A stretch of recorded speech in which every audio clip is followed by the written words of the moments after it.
कोपरगाव तालुका education सोसायटीचे के बी रोमारे कनिष्ठ महाविद्यालय जवळके इयत्ता 12वी कॉमर्स विषय बुककीपिंग अँड अकाउंटन्सी आपण introduction of partnership firm and partnership final account हा पहिला टॉपिक आपण क्लिअर करतो आहे। त्यामध्ये आपला 5 नंबरचा प्रॉब्लेम चालू आहे।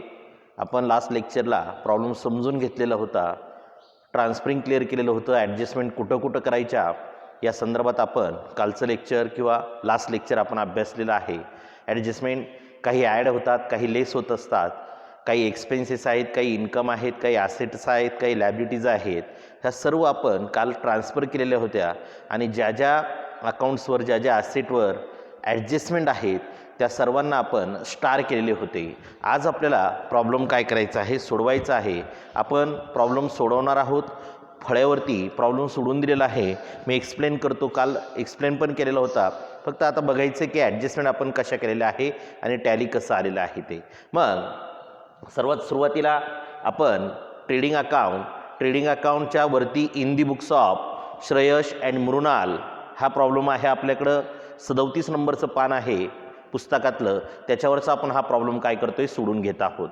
In the books of Shreyash and Mrinal trading account for the year ended 31 March 2019 याप्रमाणे आपल्याला टाकायचं आहे। त्यानंतर debit credit particular rupees particular rupees याप्रमाणे आपल्याला हा ट्रेडिंग अकाउंटचा फॉर्मॅट तयार करायचा आहे। ट्रेडिंग अकाउंटच्या डेबिट साईडला टू स्टॉक 22,500 22,500 आपण लिहिलेले आहेत। त्यानंतर टू परचेसेस 37,800 दिलेले होते आपल्याला 37,800, पण क्रेडिट साईडला आपल्याला रिटर्न पण दिलेलं होतं 1,800। मग परचेसेसमधून आपण रिटर्न लेस केले इनरला आणि बाहेर लिहिले आपण 36,000। त्यानंतर to carriage inward debit balance दिलेला होता आपल्याला 800। टू व्हेजेस डेबिट बॅलन्स होता 3,100। याप्रमाणे आपण ट्रान्सफर क्लिअर केलेले आहे। इकडे क्रेडिट साईडला बाय सेल्स 66,700 66,700, पण रिटर्न दिलेलं होतं डेबिट साईडला आपल्याला, म्हणून रिटर्न आपण लेस केलं 1,200, बाहेर घेतले 65,500। त्यानंतर ॲडजस्टमेंट आहे, त्यानंतर आपण क्लिअर करू। इकडे प्रॉफिट अँड लॉस अकाउंटच्या डेबिट साईडला टू कमिशन ॲडजस्टमेंट आहे 2,400 इनरला लिहिले, आपण स्टार केलेला आहे।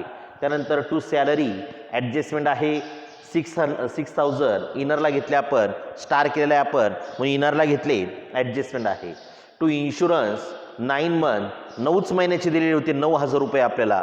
आपण जे फायनल अकाउंट तयार करतो ते 12 महिन्यांचं असतं आणि यांनी इन्शुरन्सचे विम्याचे पैसे फक्त आणि फक्त 9 महिन्याचे पेड केले। मग 12 महिन्यापैकी 9 महिन्याचे दिले, म्हणजे अजून 3 महिन्यांचे द्यायचे बाकी आहे, देणं बाकी आहे, म्हणजे त्याला आपल्या अकाउंटन्सीच्या भाषेमध्ये म्हणतात outstanding expenses. Outstanding expenses add interrelated expenses and balance sheet liability side. मग 9 महिन्याचे इन्शुरन्स पेड केला, 3 महिन्याचं देणं बाकी आहे। मग किती रुपये इन्शुरन्स पेड केला 9 महिन्यासाठी? 9,000। मग 9 महिन्यासाठी 9,000, तर एका महिन्यासाठी 1,000। मग आपले राहिले 3 महिन्यांचे, एका महिन्यासाठी 1,000, तर 3 महिन्यांचे झाले 3,000। मग आपण इथं ॲड आउटस्टँडिंग 3 मंथ 3,000 बाहेर मग आले बरोबर 12 महिन्यांचे 12,000।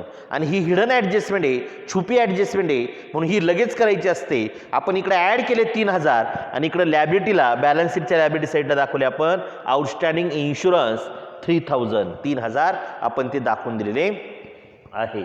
त्यानंतर to postage 1,700, to bad debts 500, to carriage outward 1,700 आपण याप्रमाणे काय केलेलं आहे, अकाउंट्स ट्रान्सफर केलेले आहे। बाकी राहिलेल्या ॲडजस्टमेंट आहेत त्या ॲडजस्टमेंटच्या तिथं आपण क्लिअर करणार आहोत। इकडे बॅलन्स शीटच्या लॅबिलिटी साईडला आपण कॅपिटल घेतलेलं आहे, श्रेयसचं 35,000 इनरलाच घेतलं, ॲडजस्टमेंट नाही आहे, पण नेट प्रॉफिट किंवा नेट लॉस यायचं आहे म्हणून आपण ते ठेवलेलं आहे, त्याच्या खाली 2 ओळी जागा। मृणालचं पण 20,000 ते पण आपण इनरला घेतलं, त्याच्या खाली पण 2 ओळी जागा ठेवलेली आहे। बिल्स पेएबल लॅबिलिटी आहे 6,500 आपण डायरेक्ट आउटरला घेतले। त्यानंतर आउटस्टँडिंग इन्शुरन्स आत्ताच आपण ॲडजस्टमेंट क्लिअर केली, तिकडे ॲड केले 3000 आणि इकडं पण दाखवलेले आहे. सनरी क्रेडिटर्स आहे 48,900, 48,900. लॅबिलिटी साईडला आपण ते काय केलेले आहेत, रेकॉर्ड केलेले आहे. आउटस्टँडिंग वेजेस आपल्याला डायरेक्ट ट्रायल बॅलन्समध्ये दिलेलं होतं. आउटस्टँडिंग आहे म्हणजे लॅबिलिटीचं आहे 1600, लॅबिलिटी साईडला आपण घेतलेलं आहे. ॲडजस्टमेंट आहे ते आपण ॲडजस्टमेंटमध्ये बघूया. इकडे बिल्स रिसिवेबल 8,000 रुपये दिलेले आपल्याला, आपण ते आउटरला घेतलेले आहेत. प्रीपेड रेंट अकाउंट दिलेलं होतं आपल्याला, याच्या ट्रायल बॅलन्समध्ये असेट ती म्हणून ती असेट साईडला घेतली 3,000. सनरी डेटर्स इनरला घेतले मी 25,000. ॲडजस्टमेंट बॅड डेटची पण इनरला घेतलेले आहेत. स्टार केलेले आपण 2 वेळी जागा सोडलेल्या आहेत. फ्री होल्ड प्रिमायसेस 17,300, 17,300 आपण ते घेतलेले आहेत. फर्निचर इनरला घेतले 20,000. डिप्रिसिएशनची ॲडजस्टमेंट 2 वेळी जागा सोडलेल्या आहे, स्टार केलेला आहे आपण त्याला.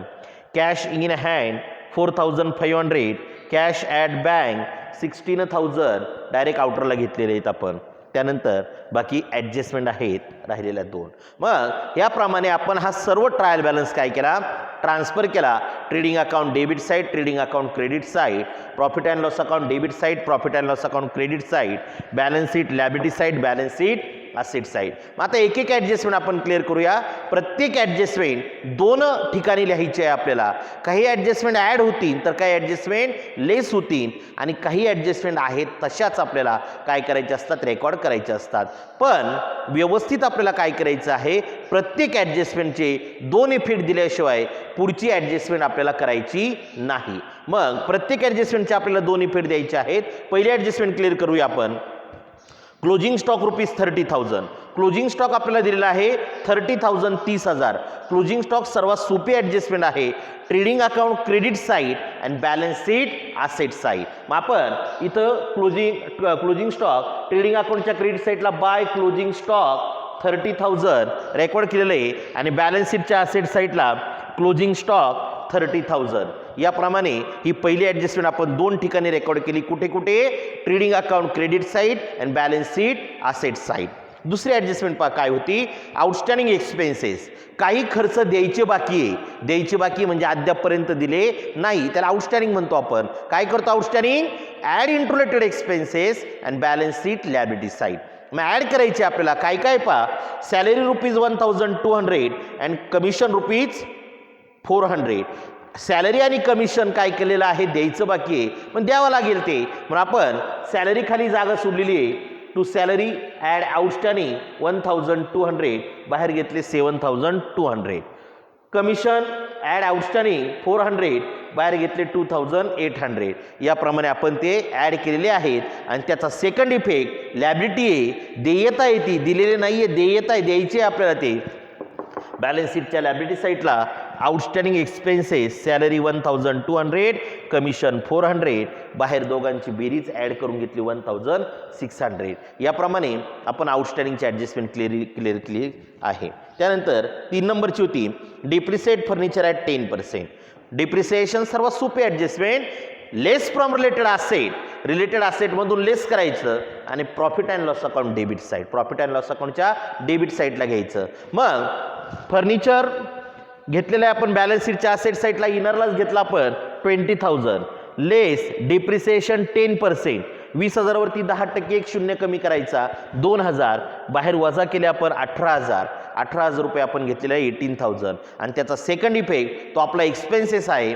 म्हणून प्रॉफिट अँड लॉस अकाउंटच्या डेबिट साईडला टू डेप्रिसिएशन ऑन फर्निचर 2,000 इथं लिहिलेलं आहे आपण. त्यानंतर पुढची ॲडजस्टमेंट काय होती पहा. Provide for further bad debts at 1,200. 1,200 रुपये आपल्याला बॅड डेट्स दिलेले होतं. बॅड डेट्स 5 नंबरची ॲडजस्टमेंट आहे. Less from debtors and profit and loss account debit side.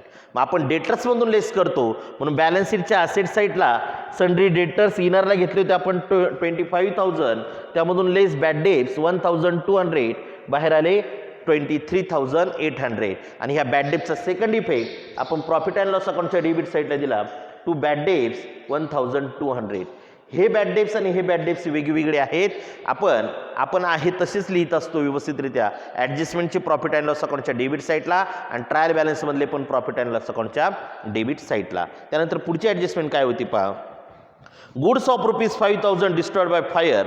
Goods of ₹5,000 destroyed by fire आणि insurance company admitted a claim of ₹2,000. म्हणजे आगीमध्ये आपले 5,000चे goods जळाले. 5,000चे goods काय झाले, जळाले आणि विमा कंपनीने पंचनामा दावा दाखल करून आपल्याला फक्त ₹2,000 दिले. मग 5,000चे गुड्स जळाले, मिळाले 2,000, म्हणजे ₹3,000 आपला काय झाला, लॉस झालेला आहे. म्हणजे 3 ठिकाणी ॲडजस्टमेंट करायची, 3 अमाऊंट दिसून राहिल्या. माल जळाला 5,000चा, विमा कंपनीने दिले 2,000, म्हणजे आपला लॉस झाला 3,000. मग हा लॉस आपल्याला लिहायचा असतो, म्हणून 3 ठिकाणी ॲडजस्टमेंट होत असते. 20 नंबरची ॲडजस्टमेंट शिकवलेली तुम्हाला मी, गुड्स डिस्ट्रॉयड बाय फायर आणि insurance company admitted a claim. सगळ्यात पहिला इफेक्ट, जेवढ्या रुपयाचा माल जळाला तो ट्रेडिंग अकाउंटच्या क्रेडिट साईडला घ्यायचा. By goods destroyed by fire 5,000. आपण ₹5,000 जेवढ्या रुपयाचा माल जळाला तो ट्रेडिंग अकाउंटच्या क्रेडिट साईडला घेतला. त्यानंतर दुसरा इफेक्ट, विमा कंपनीने जे पैसे दिले, इन्शुरन्स क्लेम ज्याला आपण म्हणतो, दावा दाखल करणे, विमा कंपनीने जे पैसे दिले ते आपण बॅलन्स शीटच्या ॲसेट साईडला घेतो. Insurance claim 2,000, insurance claim 2,000, 2,000. आणि राहिलं आपला लॉस झाला ₹3,000. तो लॉस आहे, तो एक्सपेन्सेस आहे, म्हणून प्रॉफिट अँड लॉस अकाउंटच्या डेबिट साईडला आपण दाखवले टू लॉस बाय फायर 3,000. ₹3,000 आपण लॉस बाय फायर, आगीमध्ये झालेलं नुकसान, ते आपलं नुकसान आहे म्हणून एक्सपेन्सेस आहे, लॉस आहे तो, म्हणून प्रॉफिट अँड लॉस अकाउंटच्या डेबिट साईडला. अशी ही जी ॲडजस्टमेंट आहे ती 3 ठिकाणी आपल्याला करायची असते. आणि शेवटची होती, श्रेयश आणि Mrinal are sharing profit and loss in the ratio of 2:1. त्यांचा जो काही प्रॉफिटचा लॉसचा रेशो आहे तो 2:1 आहे. तो आपल्याला नेट प्रॉफिट किंवा नेट लॉस वाटण्यासाठी कामं येत असतो. मग आता याप्रमाणे आपण सर्व ॲडजस्टमेंट क्लिअर केलेल्या आहेत. ॲडजस्टमेंट ॲड झाल्या, लेस झाल्या, काही आहे तशाच लिहिलेल्या आहे आपण. आता आपल्याला प्रॉब्लेम क्लोज करायचा आहे. क्लोज करत असताना सर्वात प्रथम आपण ट्रेडिंग अकाउंट क्लोज करूया. ट्रेडिंग अकाउंटच्या क्रेडिट साईडची बेरीज केली, मी इथं रंगीत खडूमध्ये लिहिलेली बघा. डेबिट क्रेडिट साईडची बेरीज झाली 1,05,500, 1,05,000 आणि डेबिट साईडची बेरीज झाली 62,400. वजाबाकी आली 38,100. क्रेडिट मायनस डेबिट झालं की आपल्याला प्रॉफिट मिळतं आणि ट्रेडिंग अकाउंट क्लोज करून आपल्याला जो प्रॉफिट मिळतो त्याला म्हणतो आपण ग्रॉस प्रॉफिट. काय म्हणतो, ग्रॉस प्रॉफिट. मग ग्रॉस प्रॉफिट आहे 38,100. जी टोटल जास्त ती दोन्ही साईडला लिहायची, डेबिटला पण आणि क्रेडिटला पण. 1,05,000, 1,05,000. मग जो ग्रॉस प्रॉफिट आला तो डेबिट साईडला लिहायचा, टू ग्रॉस प्रॉफिट ट्रान्सफर 38,100. याप्रमाणे तुमचं ट्रेडिंग अकाउंट क्लोज झालेलं आहे. मग आता ट्रेडिंग अकाउंट क्लोज केल्यानंतर तो जो ग्रॉस प्रॉफिट आहे तो प्रॉफिट अँड लॉस अकाउंटच्या क्रेडिट साईडला घ्यायचा, बाय ग्रॉस प्रॉफिट 38,100. आणि त्यानंतर मग हे अकाउंट आपल्याला क्लोज करायचं. इथं मात्र सांगू शकत नाही प्रॉफिट इन की लॉस. जसं ट्रेडिंग अकाउंट क्लोज करून तुम्हाला नेहमी ग्रॉस प्रॉफिटच मिळणार आहे, तसं इथं मात्र सांगू शकत नाही. दोन्ही साईडची टोटल करून पाहिली आपण. क्रेडिट साईडची 38,100 मी रंगीत खडूमध्ये लिहिलेली, क्रेडिट साईड 38,100, डेबिट साईड आली 32,100, डेबिट साईडची 32,100. म्हणजे पुन्हा क्रेडिट साईड जास्त आहे. आपला नेट प्रॉफिट आला 6,000. 6,000 रुपये नेट प्रॉफिट आला. तो आपल्याला वाटायला सांगितलेला आहे 2:1 ह्या रेशोमध्ये. मग 2 आणि 1 किती होतात, 3. मग आपण 6,000चे 3 भाग केले, 2,000 रुपयाचा 1 भाग आला.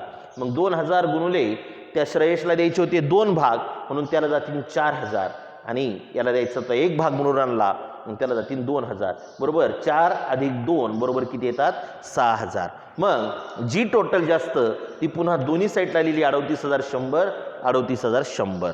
जो नेट प्रॉफिट आहे तो वाटून दिला, इथं लिहिलंय पहा, to net profit transfer to capital account, to net profit transfer to capital account. आणि मग श्रेयश 4,000, मृणाल 2,000, बाहेर दोघांची बेरीज 6,000. प्रॉफिट आहे तो कॅपिटलमध्ये आपण ॲड करत असतो, म्हणून इथं श्रेयश ॲड नेट प्रॉफिट 4,000, 35,000 अधिक 4,000 39,000 आपण बाहेर घेतलेले आहेत. Mrinal 20,000 add net profit 2,000 22,000.